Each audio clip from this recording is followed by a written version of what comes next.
Hello my dear friends, you're on the Military Summary channel, and today we will discuss the situation in Ukraine on the 9th of April of 2024. Today we have lots of very interesting updates, so let's start. And probably the most important update today is coming from the town by the name of Pervomaiske. This is the town that's located to the west of Avdiivka, to the northwest of Donetsk, and today the Russians published the video with the flag on the northwestern outskirts of the town. So we can say that as a result of very fierce clashes, of the very heavy battles, the Russians managed to establish complete control over the village.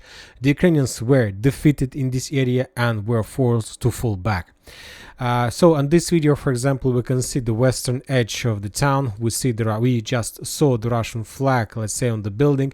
Of course, we don't see the Russians because it is still very dangerous to be on the open streets, because there are a significant number of Ukrainian drones who are flying above the territory, just waiting to find another Russian and to attack him. So for now, we have what we have. Anyway, this is very important progress, very important update, and now we understand that on the 9th of April officially started the battle for Nitailova, the next town on the western Donetsk and Avdiivka directions.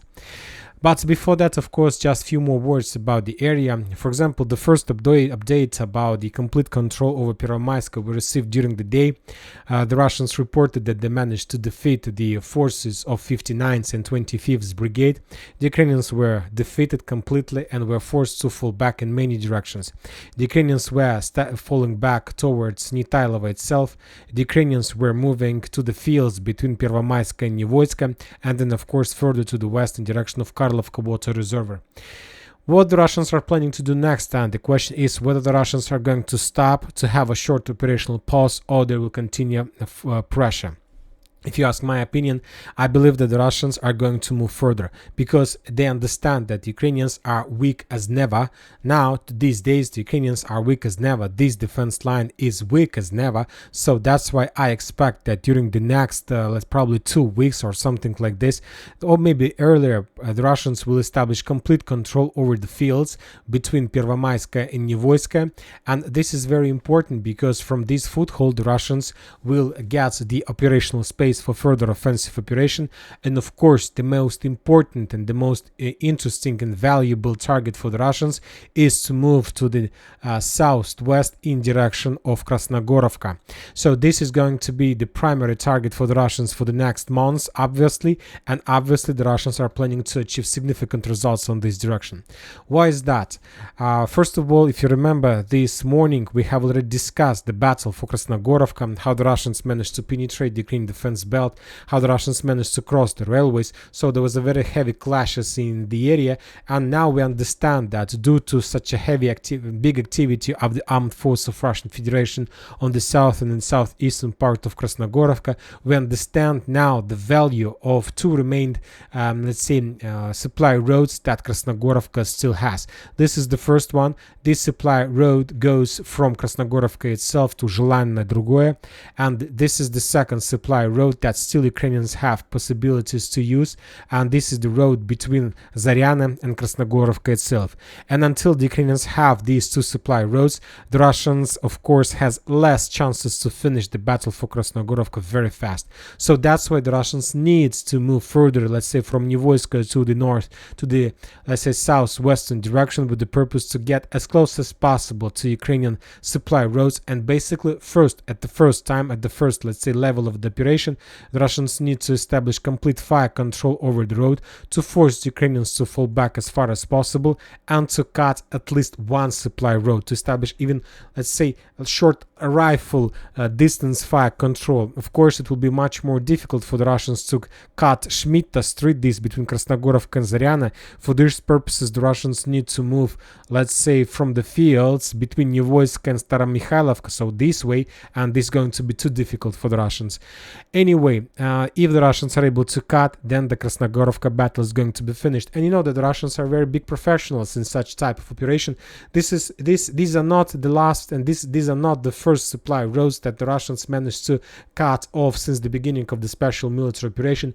We remember the first supply road, the living road between Bakhmut and Lysychansk agglomeration that was cut off by the Russians during the battle for Belogorovka. We remember that road. Then the Russians encircled Bakhmut, and also 0506, 0504 road that was cut off by the Russians from the north and from the south. Then Avdiivka with supply road through Orlovka, Lastochkina, and now Krasnogorovka. The same pattern, the same tactics, the same approach, and we see that this approach, these tactics brought the Russians in the past significant results, and obviously this tactics is going to bring additional results in the future. So this is, let's say, the basic, let's say, Russian plan for further offensive operation in the direction of Krasnogorovka.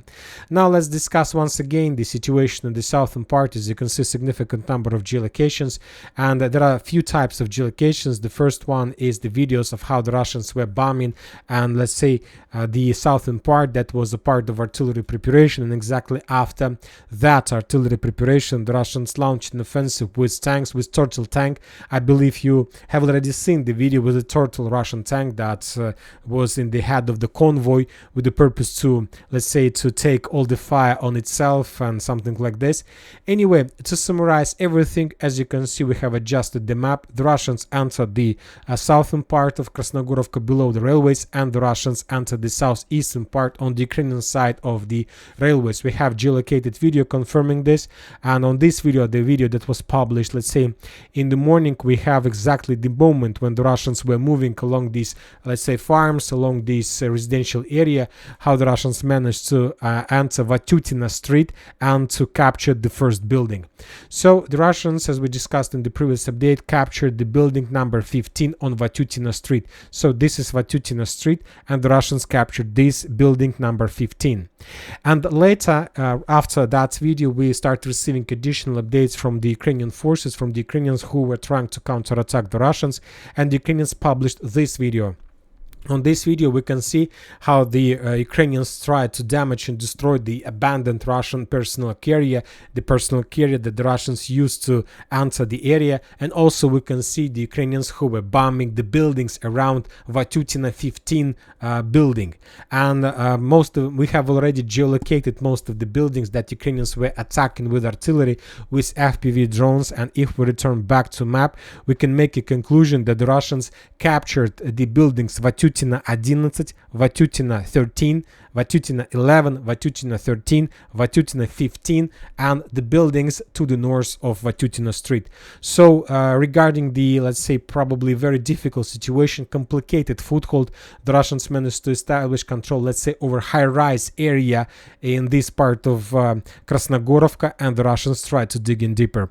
So after all these things, after all those updates, we haven't received anything more. Most of the mappers have already updated their maps. Most of analytics start building their own projections, speculations about this operation, but everything, as I understand, is clear to us. The Russians will move from Pervomaiske and Nivoyska to the main supply roads, and of course the Russians will continue the pressure in the southern and the southeastern part with the purpose to enter the central part. Very likely to avoid significant losses from the Ukrainian side, the Ukrainians will decide will decide to abandon their positions in Krasnogorovka. Obviously, they will not lead to the situation that we used to see in Bakhmut and Avdiivka. They will not get into another encirclement if they're smart, of course. If they're not smart, we will see the same stories we used to see in during the previous battles. And if they're smart, they will, let's say, abandon the positions and leave the area. And before we finish the battle for Krasnogorovka, once again, I would like to show you the tank, the Turtle tank. Maybe you haven't seen the Turtle tank. That Turtle tank used by the Russians during the final wave. This is the Turtle tank, the tank that was completely covered with significant number of armor, different types of defense and different types of shields and different things, just to increase the, let's say, the survivability of this weapon. And the Ukrainians were bombing this tank with everything they had during the video, and basically they couldn't deal even a small damage to this tank, and the Russians then returned back. So we have the same video of the same Turtle tank from another angle. On this video we can see once again the tank that was in the head of the convoy, and the Ukrainians were attacking the Turtle tank with significant number of FPV drones, but they didn't manage to get even a small result. Later, and of course everything is very interesting, interesting, sometimes even funny during this about this let's say turtle tank. But later the Russians made a very big mistake. Very big mistake, and I would like to describe you the mistake the Russians managed to deal. For example, on this video, after the tank returned back to the warehouse or to some depot, the Russians were so excited with the victory, with the progress they managed to achieve, and after the tank returned back to depot, they start making the video of the tank, and they start spreading and publishing this video in the network, in Telegram and Twitter, maybe YouTube, maybe other social networks. And let's say somewhere at noontime, and probably everybody who is familiar and who's following the special military operation was already, let's say, know already about the existence of this tank. But the problem is that during making the video, the author of this video for some reason made a photo and made a screenshot on this, for example, scene of the roof of the depot. And you know, if you're a professional, if you're like part of intelligence service, if you're an officer of intelligence services, if you're just a regular center, it will be for you a very big deal, very big problem having these small details to geolocate this or that building. So that's why the Ukrainians, after the video was published, probably in half an hour, the Ukrainians discovered the building, this depot with the tank, and basically they destroyed this building with HIMARS. And this is our turtle tank under the ruins, under the, let's say, ruins of destroyed depot that was attacked by the armed forces of Ukraine with HIMARS. So this is the situation. Of course, that was an epic fail from the Russians, but despite that, they managed to achieve significant results inside of Krasnohorivka itself. So the battle is going to be continued. Probably tomorrow we're going to receive more updates. So let's see what is going to be next on this direction. And before we continue, just a few important things. Once again, the most important part for the Russians is to cut the main supply roads. And today, for example, we received the first video exactly from the intersections of these two supply roads.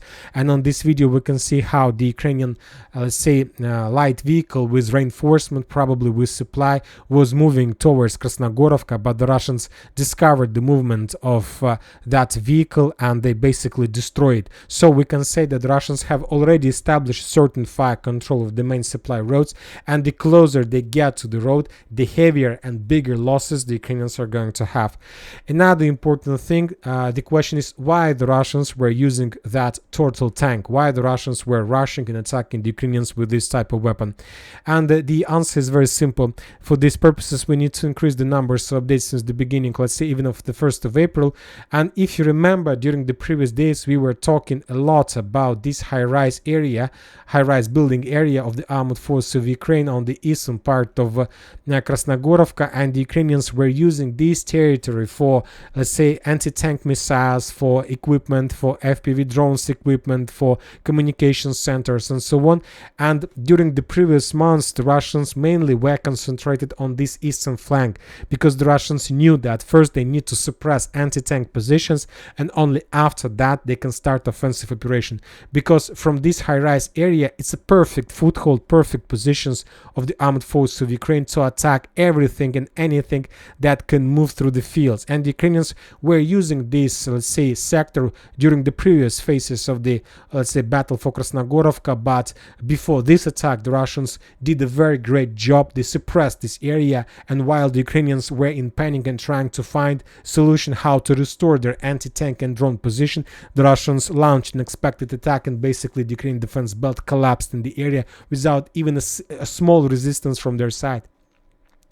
Now we are moving further to the South Donetsk direction, where we also got significant number of very interesting details and updates. If we zoom out, we see significant number of icons just during the previous 24 hours on this direction.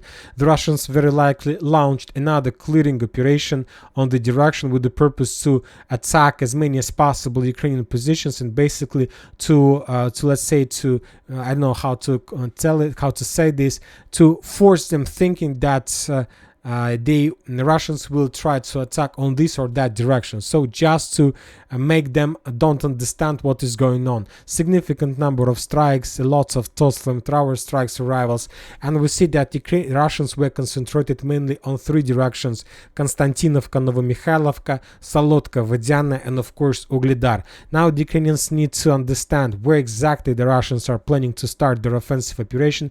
This might be once again Novomikhailivka, Konstantinovka, another powerful rush with turtle tanks that will lead to another, let's say, entering of Konstantinovka or Vodyane, or some turtle rush to Ugledar.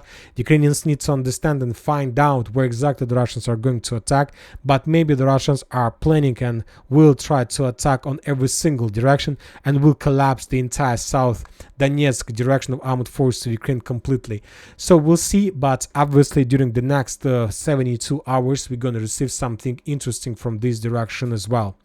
Now we are moving back to Avdiivka area. We haven't received anything from the direction, just FPV drone strikes on the main supply roads that goes from Novobakhmutovka to the south in Berdichi. The road is under fire control. The Ukrainians lost possibilities of rotations, of sending additional troops and munition, so the Berdichi is going to fall very soon. Very interesting updates are coming from the intersections of the railways towards Cheretina. The Russians bombed this area heavily during the previous weeks, and today they continue the process. They were attacking and destroying the Ukrainian trenches positions, and very likely this high activity of the armed force of Russian Federation in the direction means that very likely during the next few days or weeks they're gonna make another attempt to attack on this direction with the purpose to establish complete control over the railways, first of all, to establish control over this residential area, and to get as close as possible towards Acheretin itself. Why is that? I'll remind you that just yesterday we discussed the Russian significant progress on the east and southeast of Novokalinova. Very likely today the Russians continue that offensive operation. During the day we haven't received anything from about those attacks, but very likely something happened. Maybe tomorrow we're going to receive more updates. And we see that this is like the same parts of one big operation, and very likely we're going to receive more details about this operation in the very near future. The only thing the Russians need is to get as close as possible to the main road between Novokalinova and Novobakhmutovka Alexandropol, and at the first stage of this offensive operation is to establish control over something like this. If they can do this, if they can cut this road, then everything is going to be much more smoother and easier for the Russians in the future. Now we are moving further to the Bakhmut-Artyomovsk direction, where the Russians continue the battle for Chasiv Yar. The Russians continue bombing and attacking the Ukrainian positions in the eastern flank, in the eastern part of the village. Significant number of explosions, significant damage the Russians managed to deal during the previous 24 hours. Everything is under very heavy fire. With the Russians, we can see the work of Russian aviation. Su-25s continue bombing and attacking and supporting the Russian storming troops on the ground. The Ukrainians have no weapon, have no resistance, have no equipment to resist the Russian aviation. The Ukrainians have no resistance, no equipment to, let's say, resist the Russian artillery and FPV drones. The only thing the Ukrainians can send is to send one wave after another of soldiers to slow down the Russians with their own bodies. This is the only thing the Ukrainians can do. Chasiv Yar, I would like to point your attention exactly on this part of Chasiv Yar. During the previous, let's say, few weeks, the Russians were over concentrated exactly on this area, and probably that means something. And today I made some, let's say, projections, some speculations, some arrows trying to analyze the situation, and I made a conclusion that there are some chances, I'm not saying about very high chances, but let's say likely, the Russians may try to attack this block of Chasiv Yar using this road of attack. So if they can use this roads of attack and to enter this block of Chasiv Yar and to establish stronghold in this area, then they don't need to storm Canal and the eastern block of Chasiv Yar itself with these high-rise buildings. So they just can bypass this area, cross canal and to enter the territory, and then this is going to be another Avdiivka operation, something like another Avdiivka pipeline operation or another Avdiivka Terikon, the central part of Avdiivka breakthrough. And after the Russians can enter this part of canal Chasiv Yar, then everything will start collapsing very fast, and the Ukrainians will abandon Chasiv Yar as well, as fast as they abandoned let's say Avdiivka after the Russians managed to break through the northern direction. Bogdanovka, the sources continue reporting about the progress and control over the territory, but yet we haven't received even a single geolocation confirming this. Very interesting updates and videos are coming from Vyimka direction. Very interesting video. Probably this is the first video since the beginning of the special military operation when the Russians, and it doesn't matter who, the Russians or the Ukrainians, but in this case, in this particular case, we're talking about the Russians.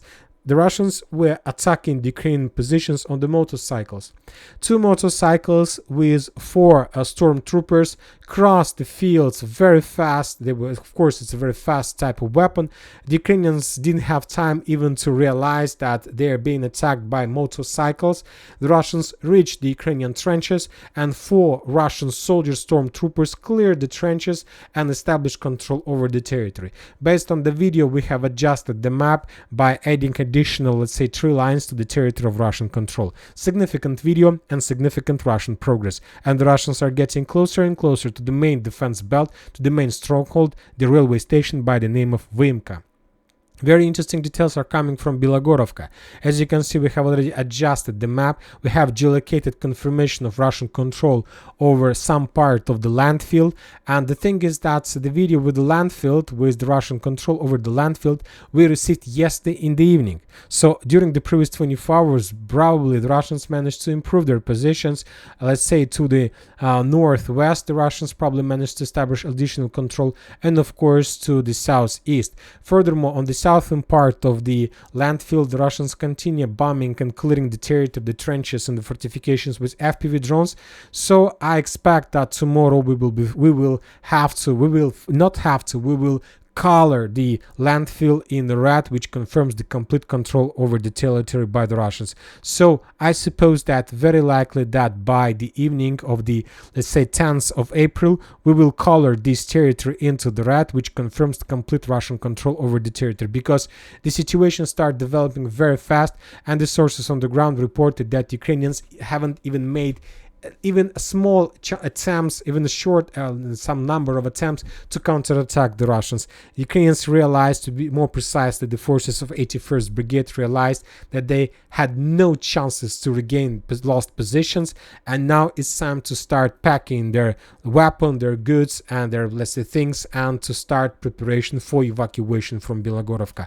Without the landfill, the days of Bilogorovka are numbered. Siever's direction probably is going to be also, let's say, one of the most active directions during the next few months after, of course, the fall of Bilogorovka. Southern Kupiansk direction, we haven't received anything, just one video of how the Russians managed to discover another Leopard and to destroy the Leopard with Lancet strike. You know, if you ask my opinion, I don't remember when the last time the Russians destroyed Leopard. They disappeared for some period of time, and now we see that Ukrainians were forced to return them back on the line of combat contact, probably due to significant problems with the munition supply and support. Northern Kupiansk direction, we haven't received anything during the previous 24 hours. Kharkiv direction, the preparation for the Russian offensive operation continues. The Ukrainians from their side continue building and construction of defense belt. The Ukrainians continue evacuation of the population, but obviously this is not going to help the Ukrainians. And today we got another very important details, another important video, series batch of the videos from the Ukrainian side. I would like to point your attention to the videos, icons of drones on the territory of Russian Federation. From first point of view, we can make a conclusion that there's just the regular videos of Ukrainian FPV drone strikes against the Russian forces and so on. On this video, we can see, for example, few Russian multiple launch rocket systems, engineering machines heading from one point to another. But But the thing is that if we analyze these videos in details, we can make a conclusion that the Russians started redeployment of forces closer to the line of combat contact. And all these drones videos are not just drone videos with the purpose to attack. These are videos of Ukrainian attempts to conduct reconnaissance operation. The Ukrainians start flying along the border, trying to figure out where the Russians are concentrating their main forces, and this will help them, they think so, to understand, to project the main Russian attack. And now we see that the Russians start concentration of the forces. They start sending more and more troopers, mines, equipment, engineering, multiple launch rocket systems, artilleries. I don't think that the Russians are going to start offensive before the May, let's say, holidays, but maybe the Russians will be forced to start offensive in Kharkiv before the Easter and before the Victory Day, because of the, let's say, massive construction of fortifications from the Ukrainians. Of course, in 2 months, the Ukrainians also, they are not like building one small trench during a year. And obviously they will concentrate and they will invest money, they will invest everything, power, manpower, let's say workers on this direction, just to prepare as many as possible fortifications. And maybe this thing can force the Russians to start earlier than they were planning, after the holidays and after the Victory Day. Anyway, sooner or later we're gonna see and understand this. Furthermore, we got more videos from Sumy direction. The Russians continue pummeling and destroying the Ukrainian equipment on this area. On this video we can see another destroyed radar of the armed force of Ukraine on Sumy area. On this video we can see the results of FAB arrival. On this video we can see some analysis of the strikes with missiles. So the situation is getting complicated. The Ukrainians also build fortifications on this direction, so we'll see whether it's going to help the Ukrainians or not. And now final updates. Zaporozhye, additional let's say power, let's say an additional factory, military factory, was destroyed as a result of Iskander strike. In Zaporozhye, the Ukrainians were using to produce let's say drones, navy drones, and unmanned let's say drones as well. And in Zaporozhye area, in Kryvyi Rog direction, the Ukrainians probably understand that without power plants they have no chances to win the war with the Russians. So that's why they redeployed some S-300 systems as close as possible to Kryvyi Rog power plant, and trying to, let's say, secure the area with air defense. But the Russians discovered the Ukrainian S-300 and destroyed them. So the S-300s were destroyed in the area of Zelenodolsk, and I'll remind you that there is a, let's say, Kryvyi Rog power plant. So now this power plant, once again without air defense, and very likely if the Ukrainians restored or managed to repair the power plant, the Russians would destroy or damage this power plant once again in the very near future. We have a few updates from Russia, and the most important one is that Hunter Biden linked Ukrainian company used for terror attack in Russia. So that's to such conclusions came the Russian investigators when they tried to find and to understand the finance route and who was, let's say, sending money from one company to another company, and then to terrorist forces, to terrorist people, to terrorists who conducted the terrorist attack in Moscow itself. Furthermore, these sources, the Ukrainian sources and the Russian sources, today start spreading updates that in May the Russians are planning to start a total mobilization. And that report we received from just sources on the ground, from some military journalists, but later Russian official, but not those who are responsible for this question, reported that there are going to be no mobilization in May, and that the Russians have enough of, let's say, contracts, enough of very powerful, let's say, recruitment process, and they signing contract around with 30,000 people per month, so they don't need more. And that's it for today. Military Summary channel reminds to condemn any violence in the world. Thank you for watching. Subscribe to my channel, put your likes, join my Patreon, and have a good day. Bye bye.